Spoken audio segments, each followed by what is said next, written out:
Ya, halo teman-teman si Kambal TV. Apa kabar kalian semua? Para sahabat kalian luar biasa. Udahlah.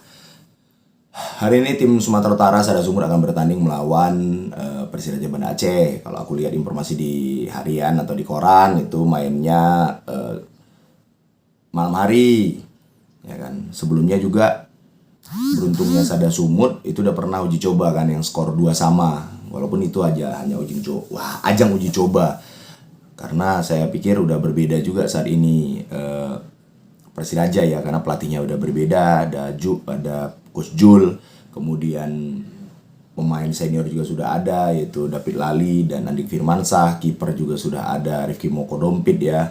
Jadi pemain-pemain senior ini aku pikir bisa menggalang membuat tim itu menjadi lebih gahar gitu. Kalau dari sisi pemain senior, dan aku lihat juga kalau ketika melawan PSMS Medan, David Lali juga sangat luar biasa sekali walaupun dia ditarik gak sampai 2 kali 45, sama seperti Andi Firmansyah juga gak sampai 2 kali 45. Bahkan Rifki Moko Dompit tidak dimainkan di 3 pertandingan Persiraja Banda Aceh. Tapi pertandingan pasti akan seru, pasti akan berlangsung keras. Harapan kami wasit ya, jangan sampai wasit itu membiarkan, karena bagaimanapun wasit itu adalah dirhen ya. Kalau ibaratnya kita main paduan suara atau kor, wasit adalah dirhen yang bisa menciptakan melodi-melodi indah, ya kan, simfoni yang asik untuk dilihat oleh mata. Jadi memang kalau ada pelanggaran keras, ketika dia kartu merah aja langsung gitu. Karena kan kemarin juga ketika Bayu Gatra ya, kalau nggak salah penginjak gitu, hanya kartu kuning kan agak ketawa dunia gitu. Pemain Kamboja pun ketawa mungkin kalau kayak gitu. Katanya masa nggak kartu merah gitu. Jadi supaya membiasakan, aku pikir. Apalagi pertandingan ini kalau aku catat dari sisi kartu ya, Persiraja Banda Aceh itu tuh udah ngantongin kartu kuning itu aja. Pertandingan pertama lawan PSPS 1, lawan Sriwijaya ada 4, 5.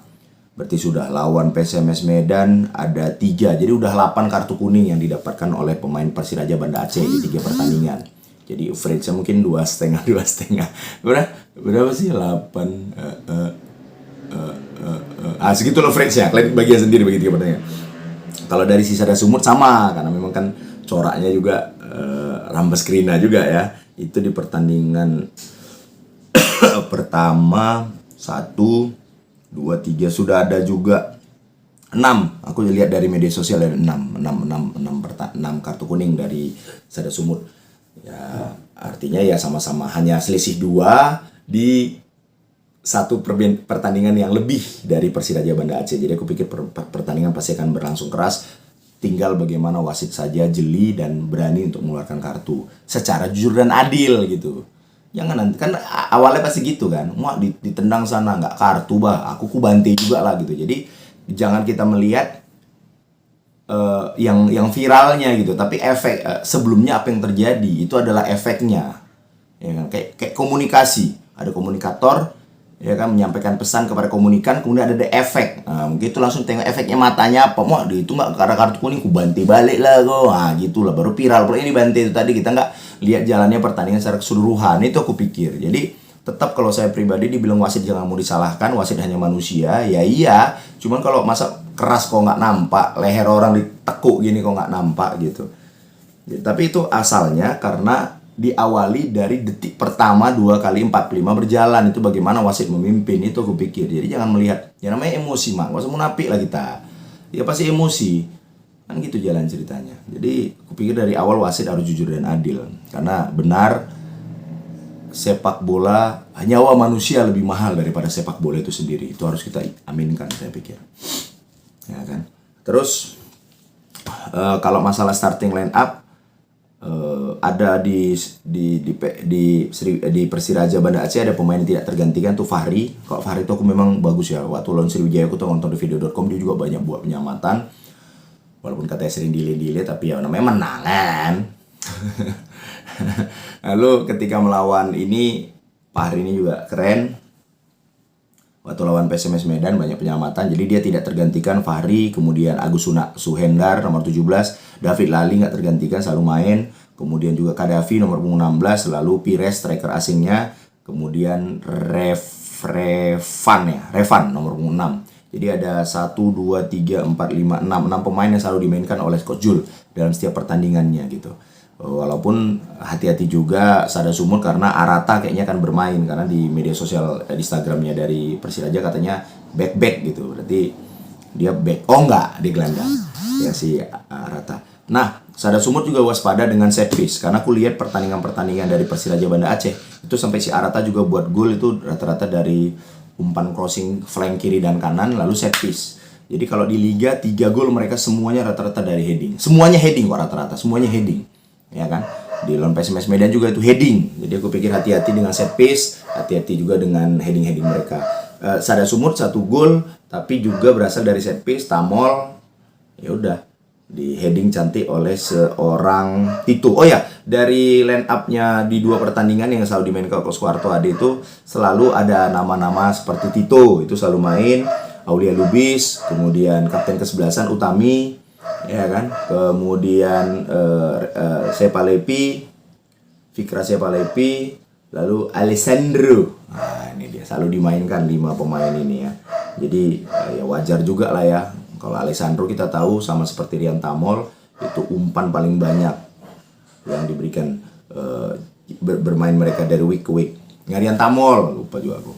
Jadi 6 pemain itu yang selalu dimainkan. Jadi aku pikir ya udah punya pondasi lah di 5 atau 6 pemain di masing-masing tim. Tertinggal hati-hati saja dengan set piece. Tapi ada Maulana Khalidi juga ketika uji coba melawan Persiraja Banda Aceh bisa buat 2 gol. Kalau dia diturunkan mungkin akan menjadi jadi momok juga buat para stopper dari Persiraja Banda Aceh. Tapi bersyukurnya juga bahwasanya Sada Sumut punya Uktamov, itu ada pemain tinggi besar ya, kalau tinggi hampir 2 meter ya, tinggi kalau untuk kurasa ya. Apalagi dia kalau naik pesawat berapa tinggi dia itu. Jadi umpan-umpan itu mungkin bisa diselesaikan atau dihadang lah seorang Uktamov. Lalu mereka punya striker juga Nurbekov. Susah ya namanya. Uktamov, Nurbekov.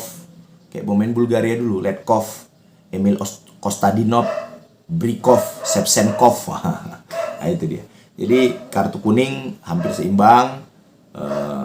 Harapan kita sebagai pencinta sepak bola Sumatera Utara, Sada Sumut bisa menang lah, walaupun tentunya bukan pekerjaan yang mudah. Tapi Coach Suharto Ade juga sebagai pelatih selalu memiliki jargon setiap pertandingan menang. Wah, ini kan udah ngeri nih. Tapi kita lihat bagaimana kalau dari partai uji coba ternyata Sada Sumut bisa mengimbangi.